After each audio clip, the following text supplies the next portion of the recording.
কি সমস্যা তোমার ভাইয়া?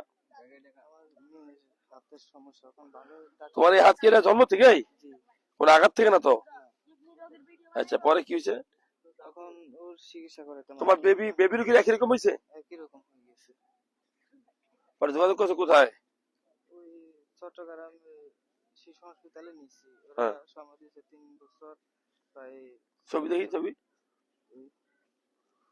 ওই একই দেখো, এক হাত দেখা যাইতেছে, এক হাত দেখা যাইতেছে না। মানে এক হাত, ওই হাত তো ভালো আছে, না এই হাতে এরকম, দুইটা হাতে একই রকম আছে। দোনো হাতে কি এরকম। সুন্দর কিউট, মাশাআল্লাহ। দেখো তো, এই দেখছো, মাশাআল্লাহ, জাযাকাল্লাহ খাইরান।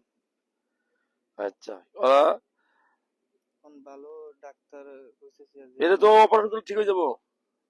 এটা মানে আমাদের এলাকা মুরব্বীরা বলতেছে যে কোন কোন সমস্যা হইব, যে পরবর্তী কোনো কাজ করতে পারবো নি, এই জন্য মানে এটা অপারেশন করলে ঠিক হয়ে যাবে, ঠিক আছে, ঠিক হয়ে যাবে। ও এক্স করেছিলাম আডির ভিতরে আডি একটা, যে এই জন্য ডাক্তার বলতেছে, মানে বিভিন্ন ডাক্তার 2-3টা ডাক্তার দেখাইছি, হ্যাঁ হ্যাঁ, এক একজন এক এক ভাবে কথা কয়, ভিতরে হাড্ডি কেটে ঢুকাইতে হবে, নানান ধরনের কথা। এই কারণে মানে ঘাবড়ে গেছি যে কেমনে কি করবো, মানে এতগুলো বুঝতেছি না আর কি। সেই কাগজগুলো আছে? না কাগজটা আমার ডাক্তার কাছে যে দেখাইছো কাগজগুলো দেখাইতে পারবা? এখন কত কত দূর বাসা তোমার? বাসা অনেক দূর, আমি এখানে আমি অটো চালাই, লোক লইয়া আসছি।